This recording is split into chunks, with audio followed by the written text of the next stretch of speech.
Welcome everybody, my name is Marcus, and in this video I will show you a simple way how you can add Facebook live chat to your 3dcart website. So let's start. The first thing you want to do is just scroll down below to the description and click on the link. When you will have it, you'll get on the site called Placeit. Placeit is an amazing company with a lot of widgets, and one of the widgets they make is Facebook live chat. So let's click sign up for free. Now you want to sign with the Gmail, Facebook or normal mail, it's really up to you. And when you got it, click login.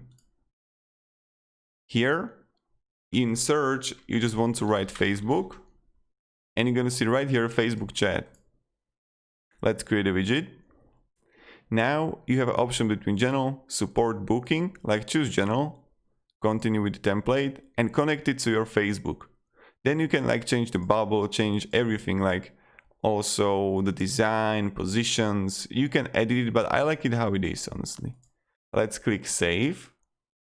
And right after you do it, you need to choose a plan. If you're starting out with your website, go with the light version. But if you're gonna have 5,000, 50,000 or up to 5 million views, go with the basic, pro or enterprise version.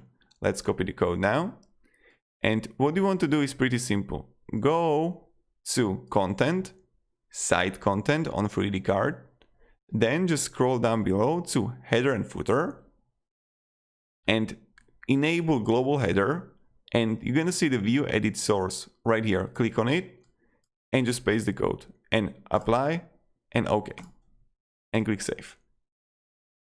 And now I'm going to view the store. And voila, here we have our Facebook chat in our 3dcart website. Thank you very much everybody for watching, and have a great day and goodbye.